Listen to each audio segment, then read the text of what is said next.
Ethics, Integrity and Aptitude is GS paper 4. General Studies paper 4. In that 250 marks question paper, half of the question paper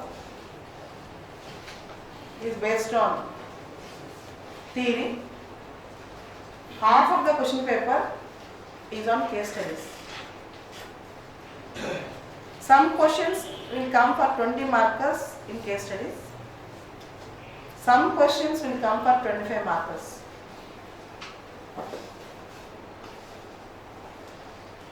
Ethics is a subject which should be written spontaneously. There should be a prior practice of previous answer sheets is a must. You have 5 question papers from 2013 to 2017. Before going to the exam, to complete all the 5 answer sheets of 5 question papers. For most of the questions in ethics, we all write the answers, but the terminology which you write,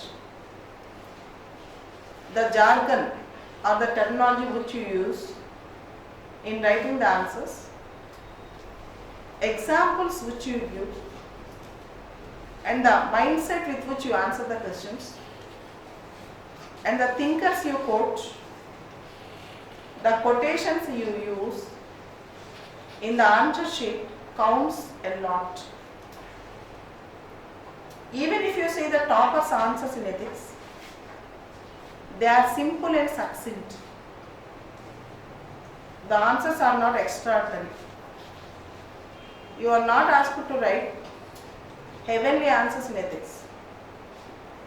Too much of idealism in ethics answer sheets is fatal. It is disastrous. If you write too much of idealistic answers, it is fatal. For example, by tomorrow morning I will change the world. Or all human beings will be prosperous within a month. Or I will catch all the robbers within 2 days. Extreme statements, imbalanced statements should not be given in ethics. And in the first session, we deal with terminology which is important for ethics paper.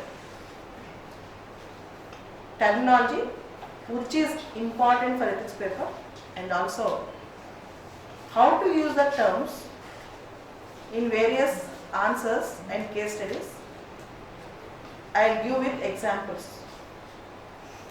Now we are going to discuss various terms, various concepts and some sentences which you should write in ethics answer sheet in theoretical questions and case studies, and how to use the terms in various places at appropriate question in appropriate place.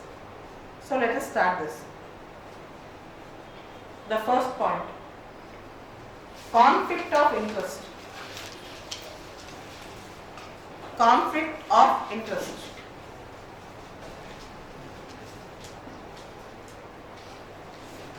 Conflict of interest arises when professional interest comes in conflict with personal interest. When professional interest comes in conflict with personal interest. Yesterday, there is an article in Hindu paper where senior bureaucrats after their retirement joining in big companies, big corporates. There should be a proper codification in what type of corporates they should join, in what type of corporate they should not join, and there should be proper modality. There should be proper modality of using the discretion to permit a government servant after retirement to join a private service. Because think that X is a senior bureaucrat. X is working in a ministry in such a position that he will have some contacts with various companies. To allure Mr. X, a company may promise him that post-retirement it will give a top post to him. Based on this allurement, in the present posting, X may misuse his position and may do undue favor to that company. This comes under conflict of interest. In the same way, nobody should be a judge in his own cause.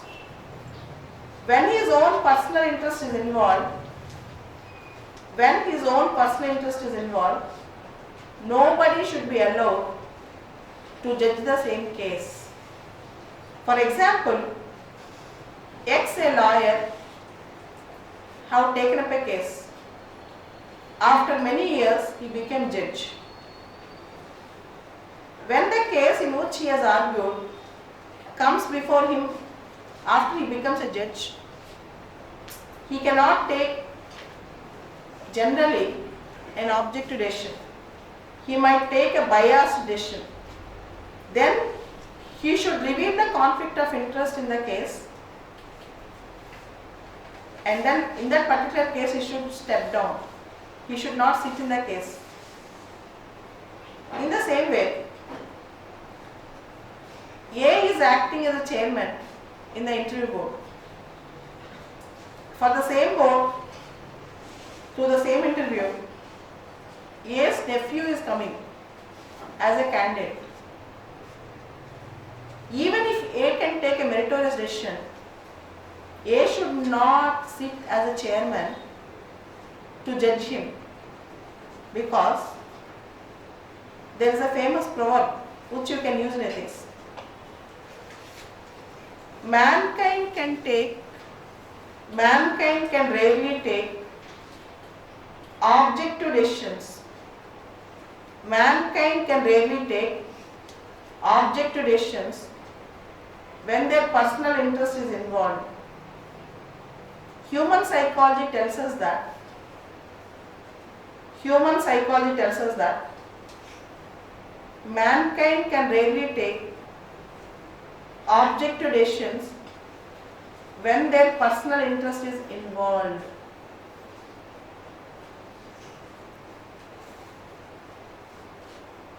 For example,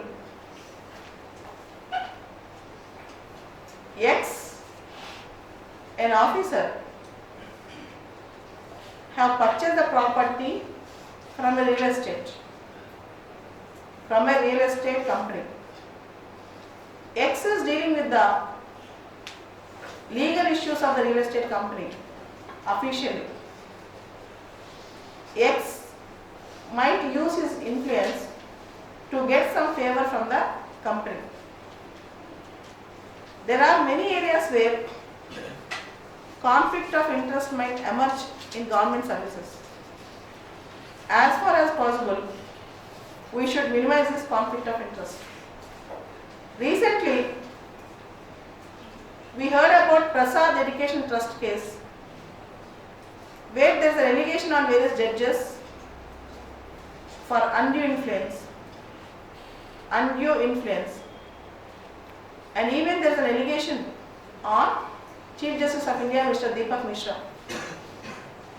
And As you all know, justice should not only be done, but manifestably and undoubtedly seems to be done. Justice should not only be done, but manifestably and undoubtedly seems to be done. That means it is not enough that you are doing justice. People should also feel that you are doing justice. Trustworthiness is very important. It is not enough that you are doing justice. People should always also feel that you are doing justice. You should not bring even an iota of doubt in the mind of the people that you are disfavoring somebody or you are favoring somebody. You are disfavoring somebody or you are favoring somebody. You should rule out all sorts of allegations. You should also rule out all sorts of misinterpretations. For that reason, as far as possible, you should be credible. Credibility and trustworthiness are the virtues in public services. Credibility and trustworthiness are the virtues in the public services. Government servants should always carry credibility. And in government, between the people and the government, there should be trustworthiness. If a government servant breaks the trust, you should use the word breach of trust. If the government servant breaks the trust, you should use the word breach of trust. For example, a government servant, while performing public duty, giving a road contract, have taken the bribe. The road was of very less quality. It became rugged very soon. It became in a very bad condition very soon. And people were started suffering. This is called breach of trust. Breach of trust. The persons, the people, the government servants who are meant to protect the public interest, they should not eat away public money. They should not eat away public money. As you all know, there is a very famous story. There is a parrot. That parrot prays Lord Rama every day.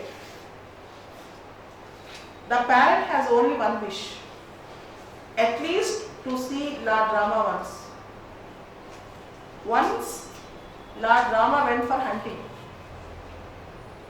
Unfortunately, his bow went and stuck. His arrow went and struck the parrot. The parrot got severely injured. With weeping eyes, the parrot has seen who actually injured her. It is Lord Rama himself. Then the parrot asked the question. If somebody hurts me, I will pray you. If the person whom I trust, Lord Rama himself, my God himself, if he comes and hurts me, to whom I have to go and ask? This is a question asked by parrot. Here parrot is a common man. Parrot is a common man. Parrot have a lot of trust on Lord Rama. If Lord Rama himself hurts the parrot, to whom the parrot should go and ask and pray? This is how people trust government servants. People believe in their credibility. If they themselves break their trust, it comes under breach of trust. It comes under breach of trust. Their credibility will be lost. Even if some government servants take the bribe, take corruption, follow unruly methods, it will corrupt the entire system. It will corrupt the entire system. There are two words in ethics. Nepotism, favoritism. Nepotism, favoritism, and impartiality, non-partisanship. Nepotism, favoritism, impartiality, non-partisanship.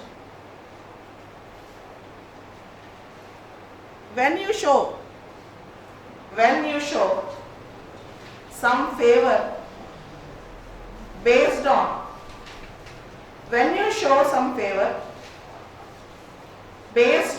blood relationship or dear friendship, it comes under nepotism. When you show some favor based on some blood relationship, near friendship, it is called nepotism. For example, X is an IAS officer. His brother-in-law is going to an interview. If he calls the chairman and members of the board saying that my brother-in-law is coming, kindly cancel his post, this comes under nepotism. Or X is a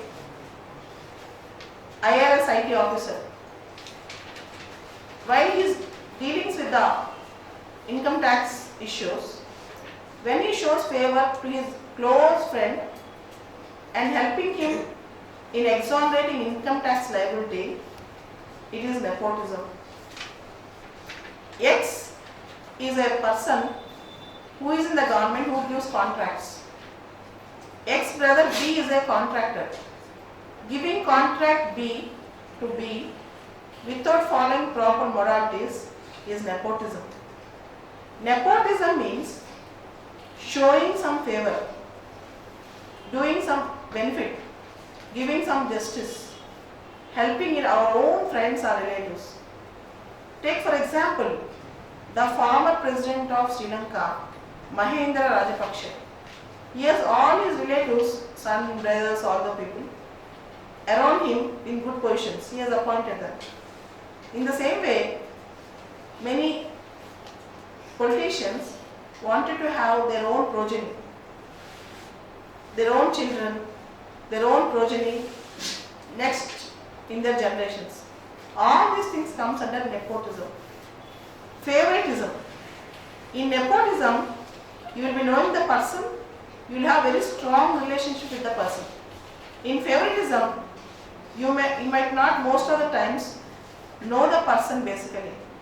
For example, you are Mr. X. You are Mr. X. You are screening certain tenders. You are in the screening board, sitting in some Bombay or Delhi. You belong to Telangana state. The tender was called throughout India. A person from your community from Telangana state have given the tender. You are seeing his name and address, thinking that he belongs to your state, doing some favor to him is called favoritism. Doing some favor to him is called favoritism. In favoritism, there will be regional, religious, class, caste, sex or other bias. There is a slight difference between nepotism and favoritism. There is a slight difference between nepotism and favoritism. In nepotism, near relatives are dear friends. In favoritism, it is based on some region, religion, caste, etc. In the same way in ethics, two words were used. The question was asked in 2016 also. Impartiality and non-partisanship. Impartiality and non-partisanship. If you take impartiality, not showing any partiality based on any ground, because of relation, because of friendship, because of regionalism, because of relation, because of friendship, because of regionalism, because of same caste, not showing any partiality. is called impartiality. It might be of any reason. It might be religion, anything. Whereas non-partisanship means not yielding to political influence. The word partisanship, non-partisanship is used in the context of political influence mostly. A non-partisan officer does not go to any political pressures, will never succumb to any political ideology, will not oblige to any political party, but a perfect bureaucrat. The word partisanship generally used in the political sense. A non-partisan bureaucrat means a bureaucrat who do not actually show any particular allegiance to any political party, who do not show any particular allegiance to any particular political party, who follows a neutral path in politics while dealing with his official job. He is called a non-partisan officer. Impartiality is not showing partiality based on religion, etc. Non-partisanship means particularly emphasis on political issues. Political issues. Rule of law. In ethics, in GS paper 2, there is a terminology called rule of law. Be you ever so high, the law is above you. Rule of law means be you ever so high, the law is above you. This concept is given by A.V. Dicey. A.V.D.I.C.E.Y. Be you ever so high, the law is above you. The concept is given by A.V. Dicey. Equanimity. Next term, equanimity. E-Q-U-A-N-I-M-I-T-Y. E-Q-U-A-N-I-M-I-T-Y. A civil servant should have equanimity, balance, never go to extremes. Balance, never go to extremes. Always should have equanimity in mind. It should be complete balance and never go to extremes. Called equanimity. Generally, you should not say bad things, bad words like that in ethics paper. If a civil servant commits something, you should use the word malpractice. Malpractice. Or if he has done with a bad intention, you should use the word malified intention. If he has done with a bad intention, you should use the word malified intention. M-A-L-A-F-I-D-E. Malified intention. Bad intention. Malified intention means bad intention. You can also use the word malice. M-A-L-I-C-E. You can also use the word malice. M-A-L-I-C-E. Malice. Or you can also use the word mens rea. M-E-N-S-R-E-A. M-E-N-S-R-E-A. Mens rea means bad intention. Guilty mind. Bad intention, guilty mind with a wrong intention. You should not completely use the word wrong intention, all those things. Bad intention, guilty intention, wrong ideas, wrong mind. That's called mens rea. Mens rea. Okay? Generally you should write. A malice is present. Mistakes have taken corruption with malified intention.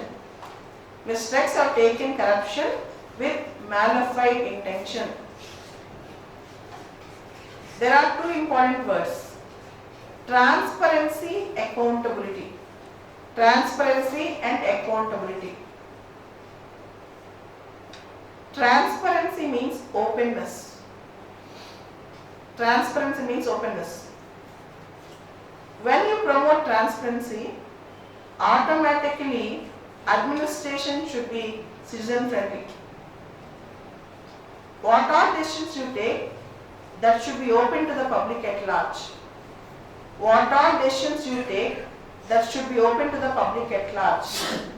Accountability means you are responsible and answerable for the decisions you have taken. Accountability means you are responsible and answerable for the decisions you have taken. Transparency and accountability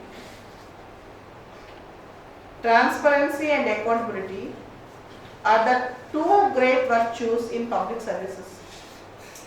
Transparency and accountability are the true great virtues in government services. If you have more transparency and more accountability, there will be less corruption. More transparency, more accountability means less corruption. You should use the word when you are writing about corruption. Transparency and accountability are antithetical to corruption.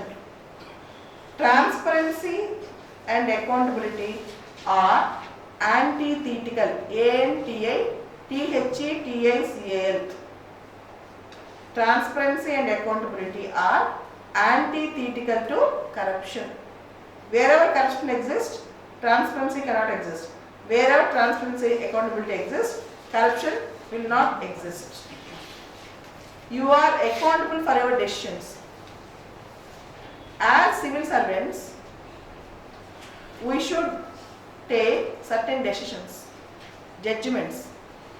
While deciding any case, a civil servant should follow best judgment. Remember, best judgment need not be always personal judgment. My personal preference might not be good for public at large. My personal preference might not be good for public at large. Best judgment is a judgment which is taken after considering all the interests of the public. Best judgment is a judgment which is taken after considering all the interests of the public. I will give a small example. Consider that I am leading an organization. I have 2 lakh funds at my disposal. Personally, I favor ambience, trees, plants, arboriculture. Arboriculture means developing some garden, small garden, everything. The 2 lakhs I have spent for my office ambience. But when the office is in dire need of technical library, when the staff needs some technical book, at their cost, I cannot go for arboriculture. Arboriculture is my personal preference. But when I am taking a decision on behalf of organization, I should take the best judgment. Best judgment need not be your personal preference. Your personal preference might not be best judgment. Then how a best judgment can be evolved? Best judgment can be evolved when you take it based on all considerations, the entire institution's ideas and necessities and needs. Here comes Gandhi's charisma. In ethics answer sheet, at least in one place, you should be writing Mahatma Gandhi's charisma. Mahatma Gandhi told, when you are in doubt,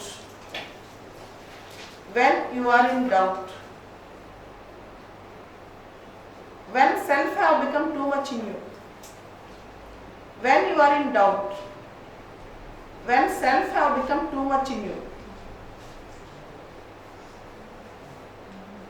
apply the following test. When you are in doubt, when self have become too much in you, apply the following test. Recall the poorest and weakest man's face. Recall the poorest and weakest man's face which you have seen in your life. Recall the poorest and weakest man's face, which you have seen in your life. And if you think that,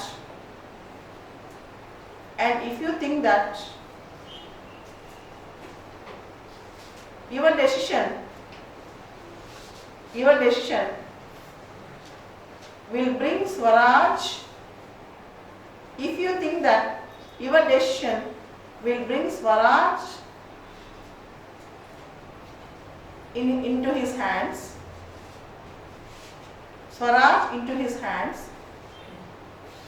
and if it is going to change the destiny of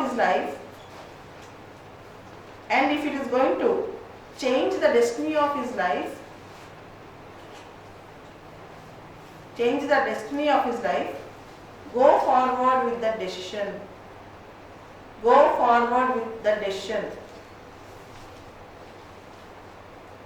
And all your doubts will melt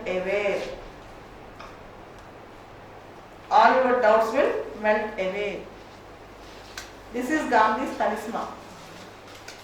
When you are in doubt, when self have become too much in you, apply the following test.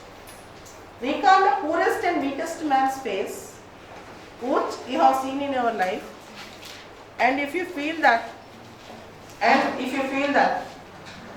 the decision is going to benefit him, go forward with that decision. And if you feel that the decision is going to benefit him, go forward with that decision. Next, bureaucratic inefficiency. There are certain words relating to bureaucracy. One is bureaucratic inefficiency. That means bureaucracy is not properly showing the efficiency. Or bureaucratic incapacity.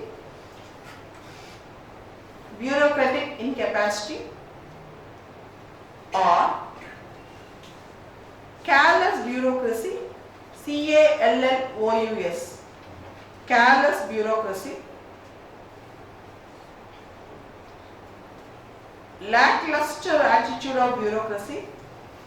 LACLUSTRE. Lackluster attitude of bureaucracy. LACLUSTRE. Lackluster attitude of bureaucracy. Or bureaucratic inertia. Inertia means bureaucracy will not work unless you apply some force. Inertia means bureaucracy will not work unless you apply some force. These are the terminology. Here comes a common factor. When you want to explain that bureaucracy is not functioning properly, you should use various terminology like carelessness, like inertia, like inefficiency. Should not always use the word bureaucracy is not working properly, bureaucracy is lethargic. These words should be avoided. You should use proper terminology. When you want to say a government servant should not do that, should not have done that, you should use the word unbecoming of a government servant. Unbecoming. UNBECOMING.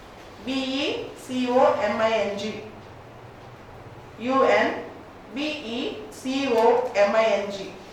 Unbecoming of a government servant. That means, for example, a government servant consuming alcohol and going to office, or a government servant talking discourteously. All these actions comes under unbecoming of a government servant. You should use the word unbecoming of a government servant. So there are various words: inefficiency, incapacity, lackluster attitude, carelessness, etc. And you can also use the word apathetic bureaucracy. Apathetic. A-P-A-T-H-Y, apathy, or A-P-A-T-H-E-T-I-C, apathetic. Here you should remember three words: apathy, empathy, sympathy. There are three important words: apathy, empathy, sympathy. A-P-A-T-H-Y, apathy. E-M-P-A-T-H-Y, empathy. S-Y-M-P-A-T-H-Y, sympathy. Apathy means indifference, not caring, uncaring.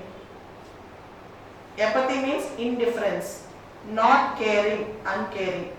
For example, you are walking on the road. You have seen a freak accident, very big accident. You are not bothered about them. You don't want to take any risk. You just walk out. Nobody is there, nobody helping them. Nobody is helping them. You also not help them. This is called apathetic behavior. Indifferent behavior. Apathetic behavior.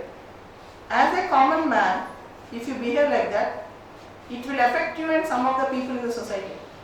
As a civil servant, as a government servant, if you are apathetic, larger chunk of population, your organization will suffer. You should not possess apathy. This is called apathetic bureaucracy. Apathetic bureaucracy. Empathy. E-M-P-A-T-H-Y, empathy. Bureaucracy should have empathy. India needs empathetic bureaucracy. E-M-P-A-T-H-Y. India needs empathetic. E-M-P-A-T-H-Y. Empathy. Empathy means thinking practically. Positive attitude. Trying to solve the problem practically. Trying to solve the problem practically. Stepping into the shoes of others. Stepping into the shoes of others. Understanding the problem. Understanding the problem. Behaving with objectivity. Behaving with objectivity. In ethics generally, there are two things, objective and subjective. Objectivity means target oriented. Subjectivity means preferences, choices, bias and personal issues will come in picture. A civil servant should be objective. In empathetic behavior, they will be objective. Whereas, if you see sympathy, crying along with a person, if somebody is in a problem, moved by subjectivity, crying along with them. Crying along with them. A civil servant or a government servant should not be apathetic. Should not be apathetic. Need not be sympathetic. Need not be sympathetic. But should ever be empathetic. But should ever be empathetic. Should not be apathetic. Need not be sympathetic. But should ever be empathetic. You should have that sensitivity. You should have that sensitivity. Sometimes common man question the officer. Sometimes common man expect a lot from officer. You should tolerate towards them because they expect certain things from you. You need to be empathetic. Should understand them properly. This is called empathy. Apathy, empathy, sympathy. And here comes corruption. Corruption means, according to Prevention of Corruption Act 1988, according to According to Prevention of Corruption Act 1988, taking any gratification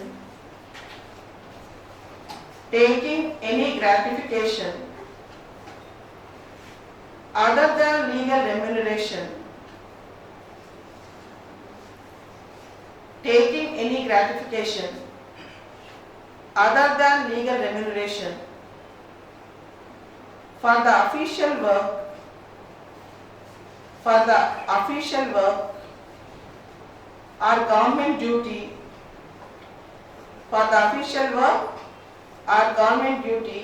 is called corruption.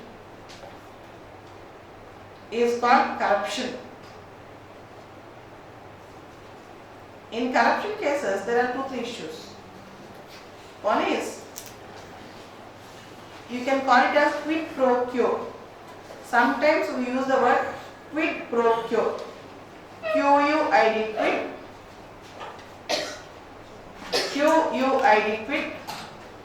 P-R-O, pro. Q-U-O, quo.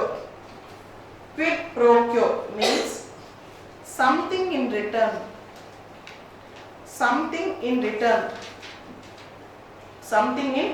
R-E-T-U-R-N means, if I do this, what you are going to give it to me?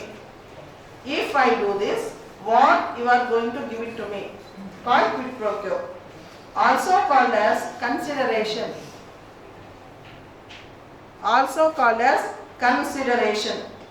C-O-N-S-I-D-E-R-A-T-I-O-N. Also called as consideration. Means expectation of something. Expecting something or expectation of something, called consideration. Also called as kickbacks. K-I-C-K, kick, B-A-C-K, back. Also called as kickbacks. And all these things comes under corruption. There is one more word called illegal gratification. You can also use the word illegal gratification. Gratifying something illegally. For corruption, you can also use the term called illegal gratification. Getting some illegal gratification. We can also use the word called bribery. B-R-I-B-E-R-Y, bribery. In some occasions, we use the word called collusive corruption.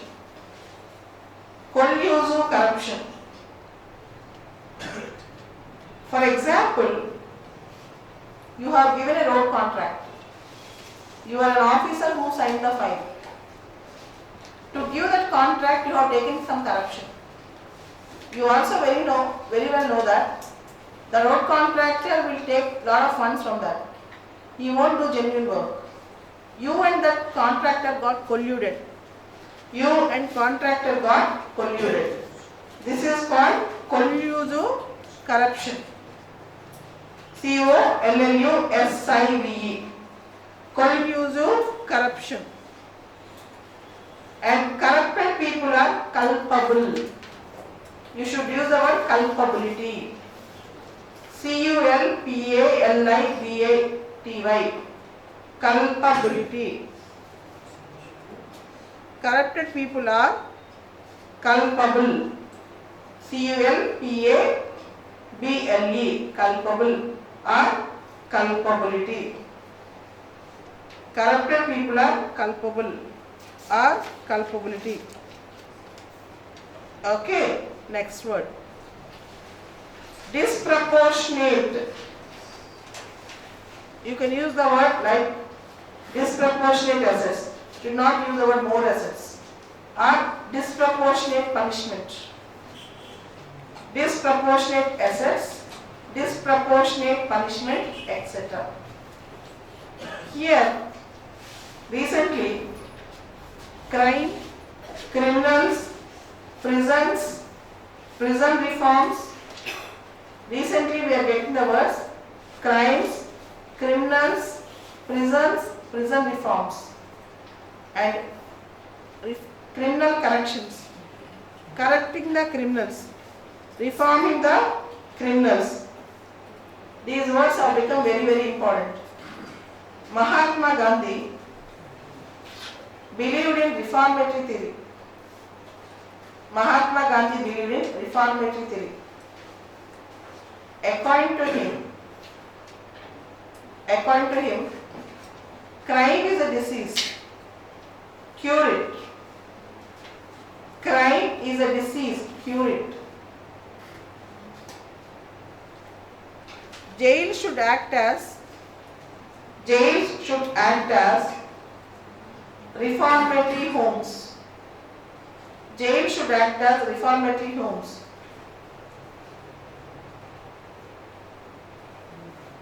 Jails should act as reformatory homes. Criminals are not born, but they are made. Criminals are not born, but they are made. Crimes are the products of socio-economic circumstances. Crimes are the products of socio-economic circumstances. Okay? Whenever you are writing ethics, answers and crimes, punishments, you should write about Gandhi's reformatory theory. Correctional homes, culpability, punishment, proportionate, disproportionate. Proportionate, disproportionate.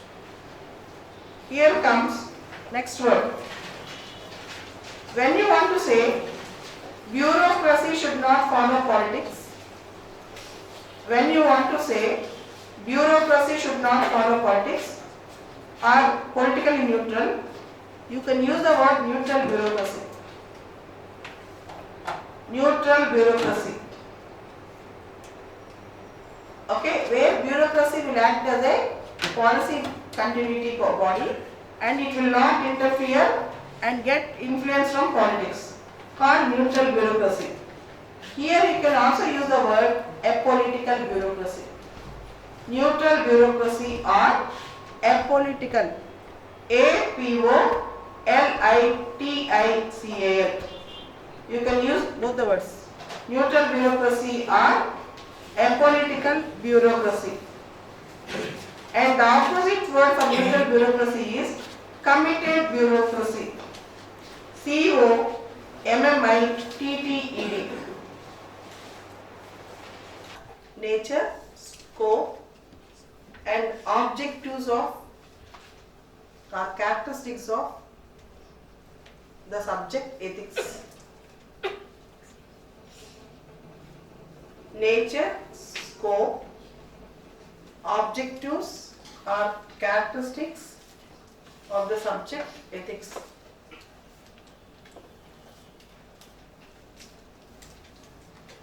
Here, Mahatma Gandhi told, the best way to find yourself,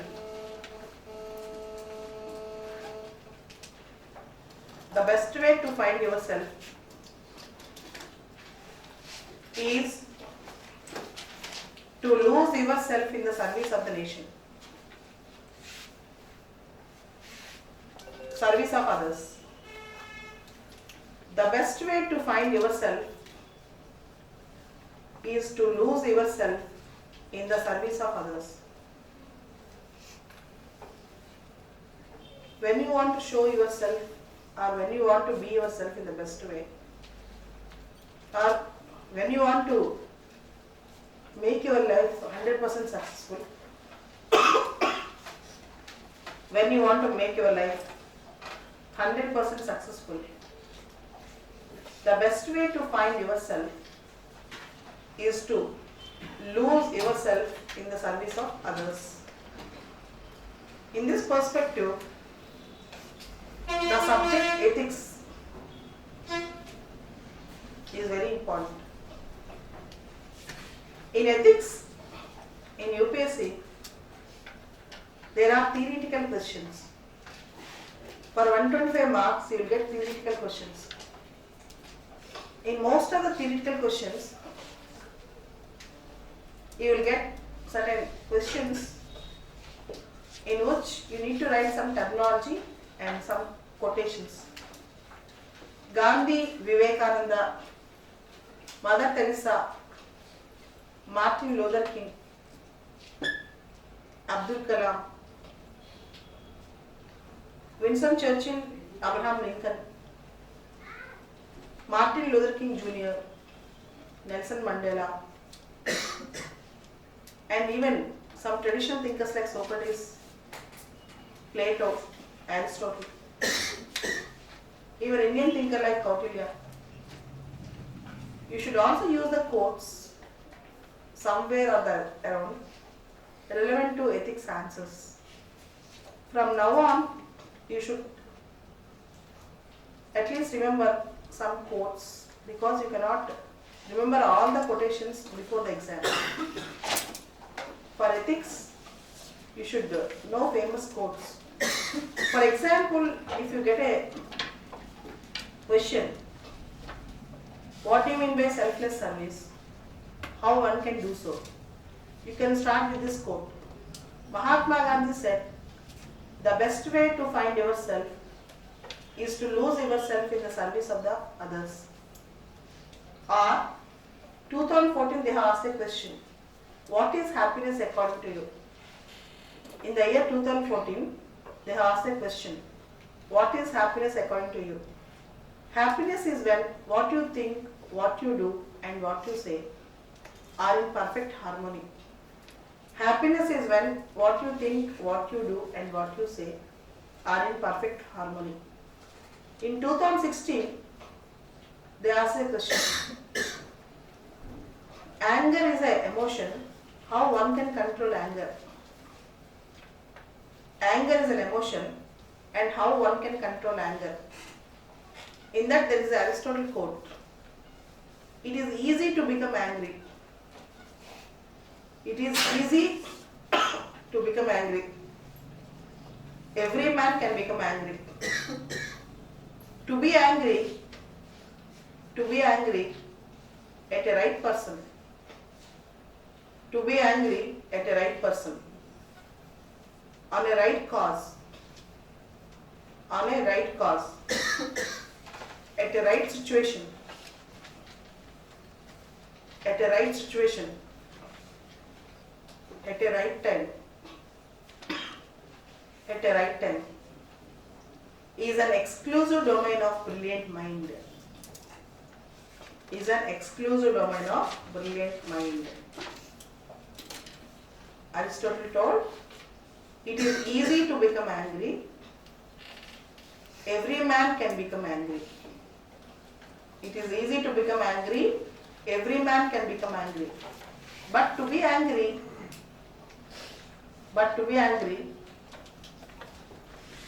on a right person, at a right time, for a right cause, for a right situation, for a right cause, for a right situation, is an exclusive domain of a brilliant mind. Is a exclusive domain of a brilliant mind. This is Aristotle. Like that, in most of the ethics case studies and answers, you can write at least one or two quotes. I'll take separate class on quotations. So, today we will discuss the first topic, nature and scope of ethics. The nature and scope of ethics and the characteristic features of the subject and subject matter of ethics. The nature and scope of ethics and the characteristic features of the subject called ethics. Ethics is also called as morality, moral science. Generally, moral standards, morality we use in the individual plane and societal plane The word ethics, ethical standards, we use in a bigger sense. Though ethics and morality are used as synonyms,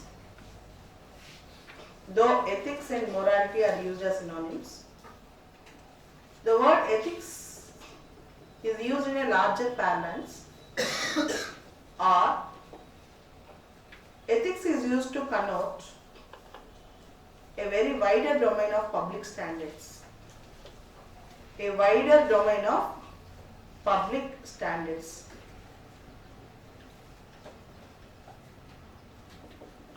There is no separate discipline called ethics. There is no separate discipline called ethics. Ethics is a branch of a subject called philosophy. Ethics is a branch of a subject called philosophy, also called as moral philosophy.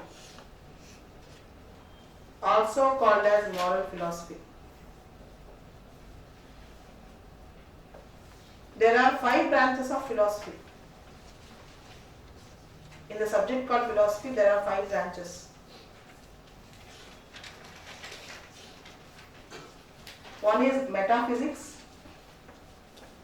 In philosophy, in the subject called philosophy, there are 5 branches.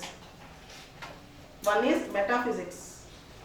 Metaphysics means the area of unknown world, not the physical world, which cannot be proved, which is beyond the physical world, called metaphysics. Second branch is epistemology. Epistemology. E-P-I-S-T-E-M-O-L-O-G-Y. Epistemology.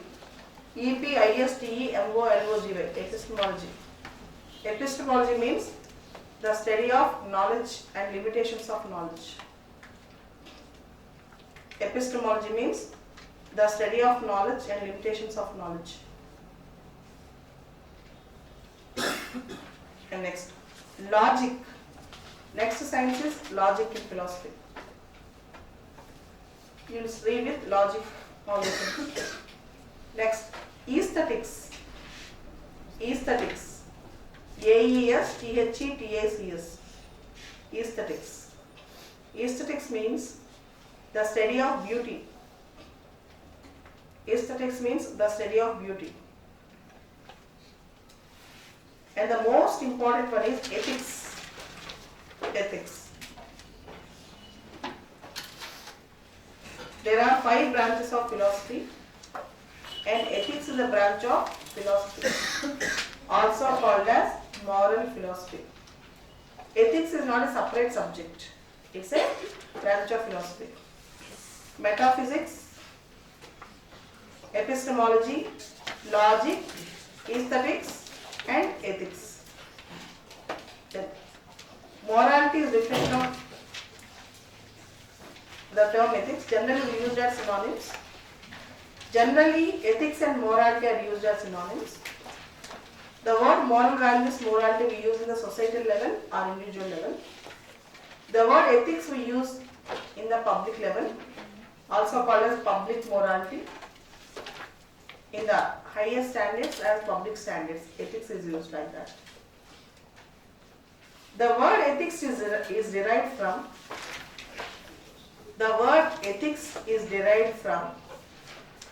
the Greek word ethos. The Greek word ethos, E-T-H-O-S. The word ethics is derived from Greek word ethos, means customs, character and habits. The word ethics is derived from the Greek word ethos, E-T-H-O-S, means customs, character and habits. Ethics is a science of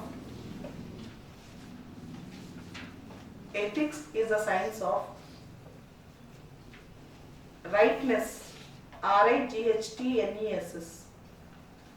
rightness or wrongness of conduct, rightness or wrongness of conduct.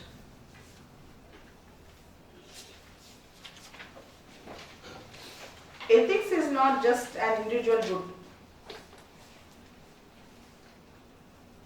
Ethics is not just an individual good,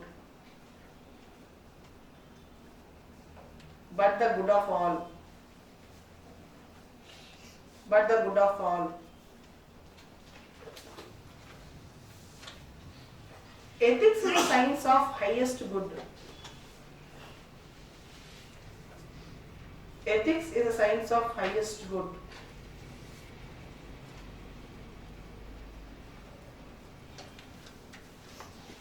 According to McKinsey, MACKENZIE, according to McKinsey, MACKENZIE,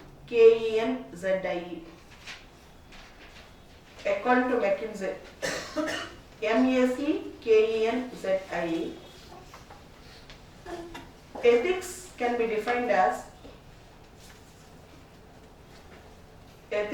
defined as the study of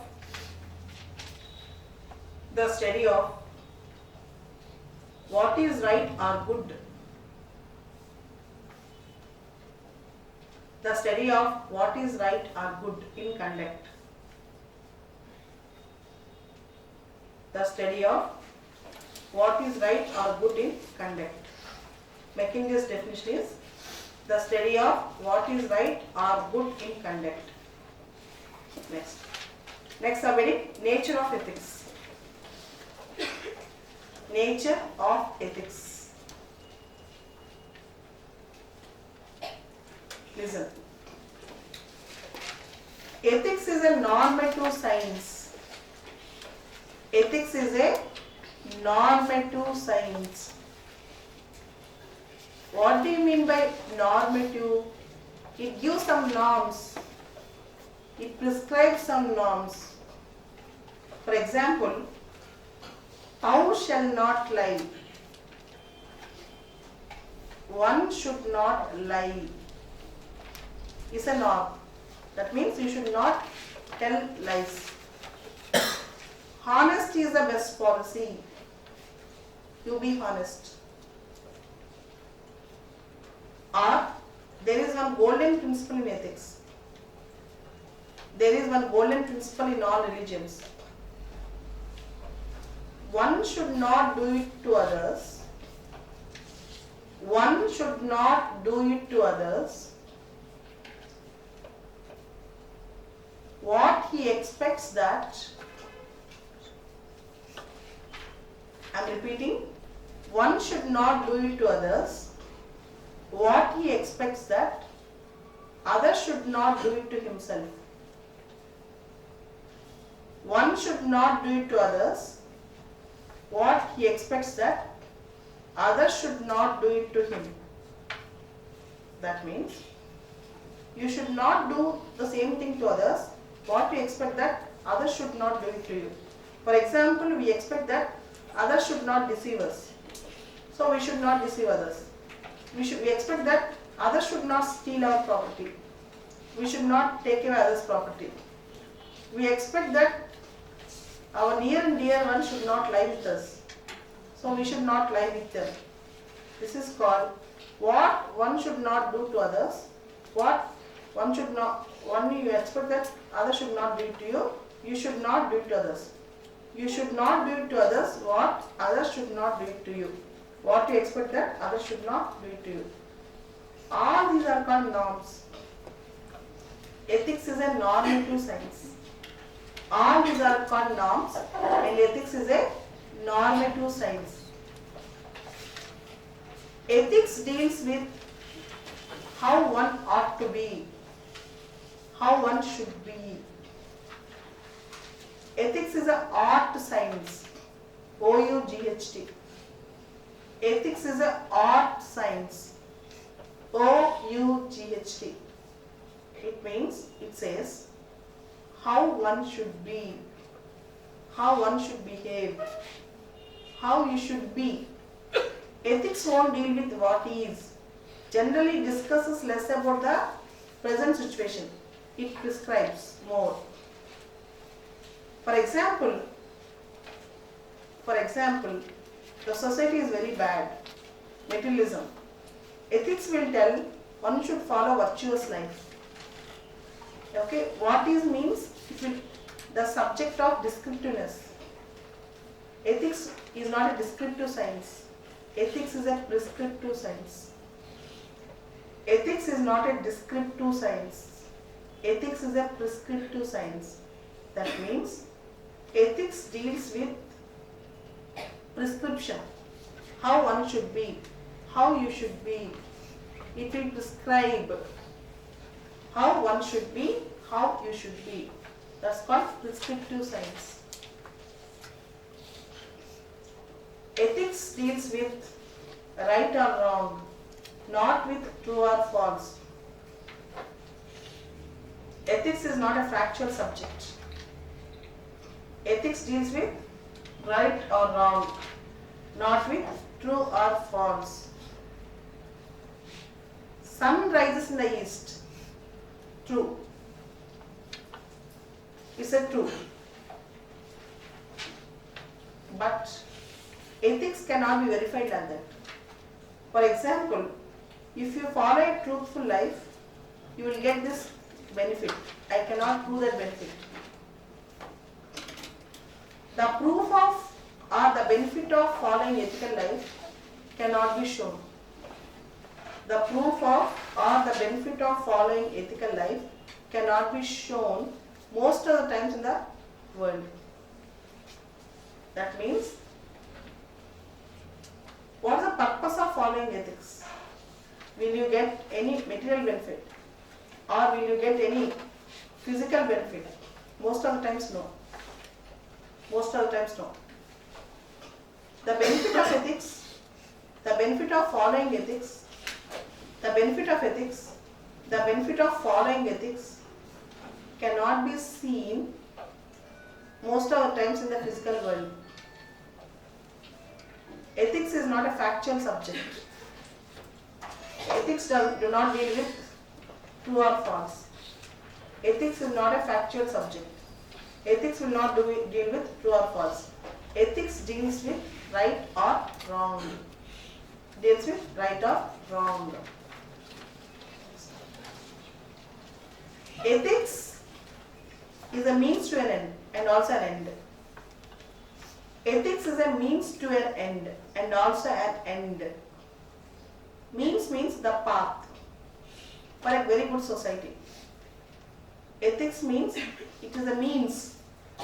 Ethical life is a means for a good society. And ethics is also an end. Following ethics itself is an end. Ethics is a means to an end and following ethics itself is an end.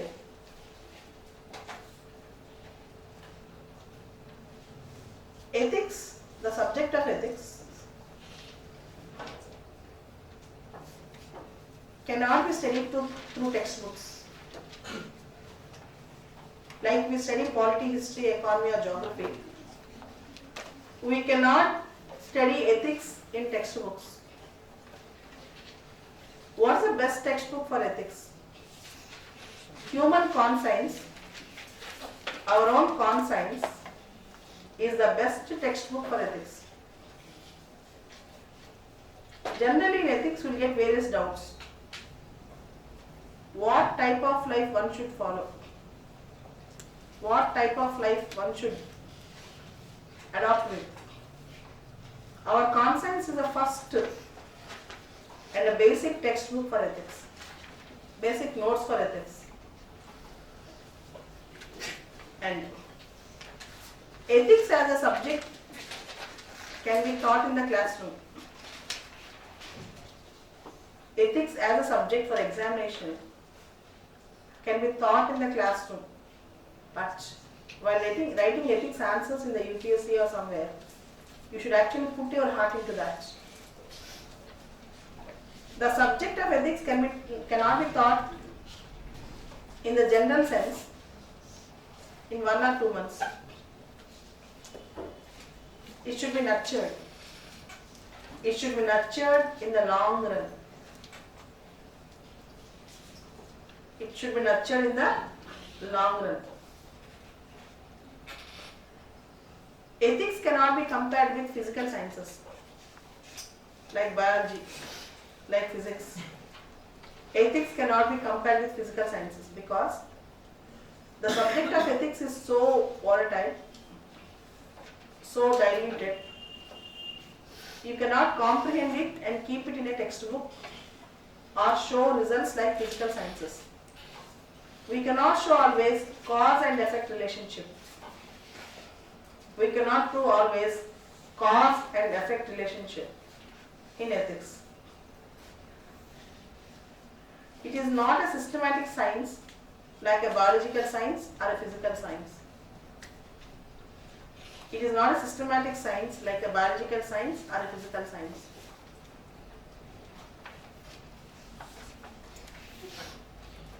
The benefit of following ethical life cannot be proved, as I told you. As such, if you don't follow ethics, for example, if you cheat your friends, if you break the promises, if you tell lies with your parents, sanctions will not follow you. You don't get punishment as such if you don't follow ethics. Ethics as such are not enforceable in any court of law. Ethics as such cannot be enforceable in any court of law. Ethics as such we cannot enforce in court of law. For example, your friend is in dire need of help. Your friend is in dire need of help. You have not provided him timely help. Can he go to court that he is my friend, I have trusted him and he has cheated me? You cannot. So ethics as such is not enforceable in court of law. The ultimate objective of ethics is summum bonum. S-U-M-M-U-M. Summum B-O-N-U-M. Bonum. Summum bonum. S-U-M-M-U-M. Summum space B-O-N-U-M. Summum bonum means supreme good. Supreme good. You should use this word in ethics answer sheet. The ultimate objective or the ultimate aim of ethics is summum bonum. Summum bonum means supreme good, the highest good, or summum bonum. Ethics, the subject of ethics, cannot also be called as strictly art subject. We cannot call it as art subject. Both are different in approaches. Art is based on external form. Art is based on external form. Ethics is mostly internal. Art is based on external form. Ethics is based on internal virtues. Art we can see, great painting, great music. Ethics cannot be strictly called as an art subject also. And ethics have both intrinsic value and instrumental value. Ethics have both intrinsic value and instrumental value. For example, take money, the money which we possess, the wealth. Money have instrumental value. Money have instrumental value. We can use it. Only when you put to use, you will get some benefit out of it. Money have instrumental value. Ethics itself has an intrinsic value. If you use a word like national interest, public interest, or beneficence, the idea itself carries a lot of great virtue. value. Ethics itself has a value. Ethics have intrinsic value, and ethics also have instrumental value. Instrumental value means if you put to use the ethical values, it is beneficial to yourself and to the society. Ethics will also have instrumental value, whereas money have instrumental value. And basically ethics is theoretical. Ethics broadly can be divided into normative ethics and applied ethics. Ethics broadly can be divided into normative ethics and applied ethics. Of late, we are observing applied ethics more, like environmental ethics, like media ethics, like biomedical ethics, like professional ethics. All these things comes under applied ethics. Media ethics, environmental ethics, biomedical ethics, applied ethics, law. In all these things will come under applied ethics or professional ethics. Normative ethics means prescribing something. Applied ethics means putting into use, making the values into application, bringing the values into application. This is called applied ethics. Of late we are observing applied ethics also. Some of the applied ethics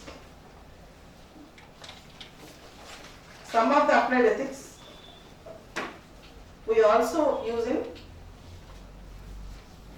in various professions, like lawyers ethics, doctors ethics, civil servants ethics, and some of them are also enforceable now. Means in some applied ethics aspects, ethical aspects, sanctions will follow, punishments will happen if you don't actually follow that ethics. Comes under applied ethics. So basically the characteristics of ethics are: ethics is a normative science. Ethics deals with how one ought to be, how one should be, not what is, but it deals with ought to be, one should be. Ethics is prescriptive rather than descriptive. Ethics is not scientific. You cannot produce cause and effect relationships.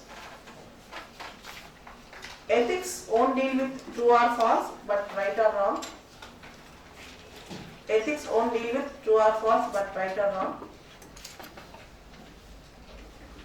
Ethics have intrinsic value and instrumental value. The ultimate object of ethics is summum bonum, supreme good. The material benefit of ethical life cannot be proved always. If you follow ethics, you won't get money or some benefit all the time. Our own satisfaction is the benefit of ethics, and public good will become role models. Ethics cannot be called art subject also, because arts have some external impressions. Ethics more is of internal virtues. And ethics is divided into normative ethics and applied ethics. Applied ethics of late follow certain punishments.